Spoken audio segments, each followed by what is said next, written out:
Welcome back to College Hockey Now with Brendan Jones. I'm Jorge Andres.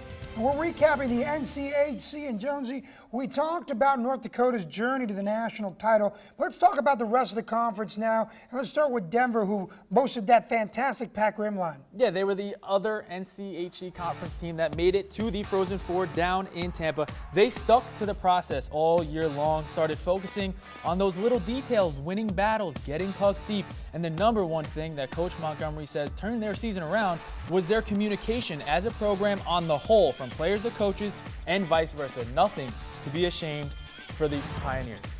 On to St. Cloud State, who actually won the conference tournament but got upset in the first round of the NCAA tournament.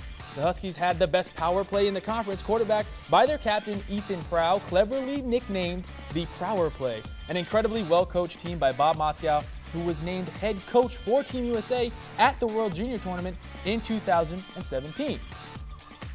Over to Minnesota Duluth, where the Bulldogs were the preseason favorite, but fell by the wayside throughout the regular season until the last few weeks. They caught fire. Goaltender Kazimir Kaskasuo snuck them into the NCAA tournament, where they upset the defending national champion in the Providence Friars in the first round. Austin Farley and Andy Welinski were standouts for them all year long. Then on to the Miami of Ohio Redhawks, also known as the Brotherhood, according to head coach Enrico Blasi. He challenges his players to be not only the best player they can be, but the best person they can be. The Redhawks had one of the most underrated freshmen in the league in Jack Roslovic. He got overshadowed by some other guys whose teams had better years, but Roslovic, 26 points his freshman year, not too bad. Now, a lot surrounded the University of Nebraska Omaha team this upcoming season with the new Baxter Arena, high expectations from Austin Ortega and Jake Gensel. And when I spoke to head coach Dean Blaze towards the end of the year, he wasn't unhappy with his team at all. He just said they needed to work a little bit harder. They needed to be more muck and grind and start getting some garbage goals, but they couldn't put it all together at a consistent rate.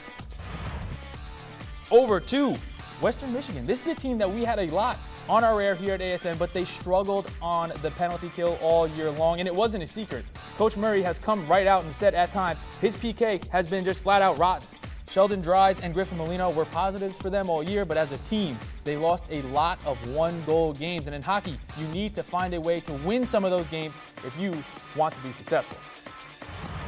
Then at the bottom of the conference, Colorado College, it was no doubt a rebuilding year for them. They have a great head coach in Mike Havlin, who has coached at all levels, actually been successful at every level, winning a Stanley Cup back in 2010 with the Chicago Blackhawks. He was an assistant on that team, actually. On the ice, he had a great young goaltender in Jacob Nahama, as well as Hunter Feges up front, who had a great year for them. And of course, the Bradley brothers produced as well.